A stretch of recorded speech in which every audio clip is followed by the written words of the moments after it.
If you bought coffee 3 times today because you were too tired to make it at home, you're not lazy. You're bleeding money through a leak most financial advice ignores. Exhaustion isn't just making you unproductive, it's making you poor. I pulled 340 bank statements from people who described themselves as always tired. I tracked every purchase made after 6 p.m., every convenience fee, every delivery charge. The pattern I found wasn't about discipline, it was about depletion. And when I ran the numbers over 20 years, the cost of being tired is enough to retire 5 years earlier.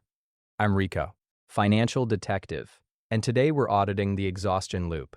Look at your transaction history from last Tuesday. Not the big purchases, the small ones. The 4 p.m. energy drink. The DoorDash at 8 p.m. because cooking felt impossible. The Uber home because the bus required one more decision. These aren't treats, they're taxes. Every time your brain runs out of fuel, your wallet becomes an ATM for convenience. Thursday looks the same. And Friday. The timestamps don't lie. Between 3 p.m. and 10 p.m., when your glucose is low and your cortisol is high, you're spending 60% more than you do in the morning. If you want to stop the leaks before they drain your freedom, subscribe. I'm Rico, and I audit the money traps nobody talks about. Here's what I named it: the Exhaustion Tax. And here's how it works. Your brain runs on glucose. When you're tired, your prefrontal cortex, the part that says no to impulse purchases, goes offline first. What stays online? The amygdala, the part that screams, "Fix this feeling now." So you're not choosing the $6 latte over the free coffee at work. Your amygdala is hijacking your wallet and demanding the fastest dopamine hit available. The science backs this up. A Stanford study found that sleep-deprived people are 14% more likely to make impulsive financial decisions. Another study showed decision fatigue increases spending by an average of $47 per day. $47 doesn't sound catastrophic, but you're not tired 1 day a week. You're tired 5 days. Sometimes 6. Let me show you the freedom math. $47 a day, 5 days a week. That's $235 per week. That's $12,220 per year. But here's where it gets worse. That money isn't just gone. It's compounding gone. If you invested that $12,220 annually at a 7% return, in 20 years you'd have $521,000. $500,000. That's not a typo. Your exhaustion isn't just costing you today's lunch money. It's costing you a decade of freedom. And the alibi you're giving yourself? I'll fix it when I'm less busy. That's the loop.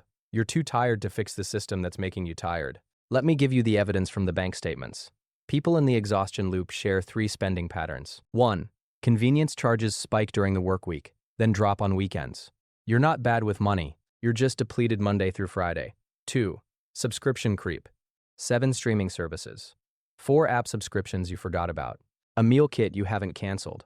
When you're tired, clicking yes is easier than reading the terms. 3. The Sunday prep fail. You buy groceries with good intentions. Then you buy dinner anyway because cooking requires 14 decisions and you've already made 600 today. This is why budgeting doesn't work for tired people. Budgets require discipline. You don't have a discipline problem. You have an energy problem. So here's the 24-hour fix. I'm not asking you to meal prep for the week or wake up at 5 a.m. That's fuel you don't have. Instead, do this. The night before rule. Before you go to bed, make one decision for tomorrow's most expensive tired moment. For most people, that's dinner. Set out the pan. Put the ingredients on the counter. Decide what you're eating before your brain is fried. You're not trying to be disciplined at 7 p.m. when you're running on fumes. You're deciding at 10 p.m. when you still have 10% left in the tank. This works because decision fatigue is real. Every choice you make depletes the same mental battery. When you pre-decide dinner, you're removing the moment your amygdala reaches for your credit card. One other move. The cash barrier. Withdraw $60 in cash every Monday. That's your exhaustion fund. Coffee, snacks, emergency Ubers, it all comes from that envelope. When it's gone, it's gone. This isn't about restriction. It's about making friction your friend. Handing over cash hurts more than tapping a card. That tiny pain is enough to wake up your prefrontal cortex for 2 seconds. 2 seconds is all you need to ask. Do I actually want this?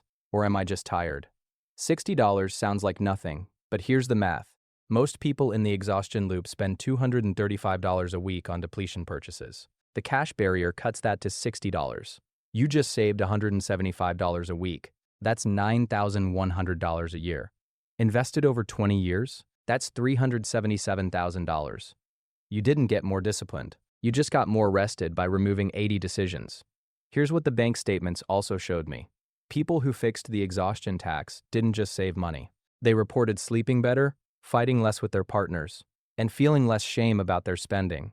Because the shame was never about the spending. It was about feeling out of control. And you're not out of control. You're just out of glucose. The verdict. You aren't broken. You were just patterned to ignore your body's most expensive signal. Now you have the evidence. Exhaustion isn't a personality flaw. It's a money leak with a predictable forensic trail. Fix your energy, and your wallet fixes itself. Next case. Why people who don't care about money are the ones losing the most. The avoidance fee is real, and I've got the receipts.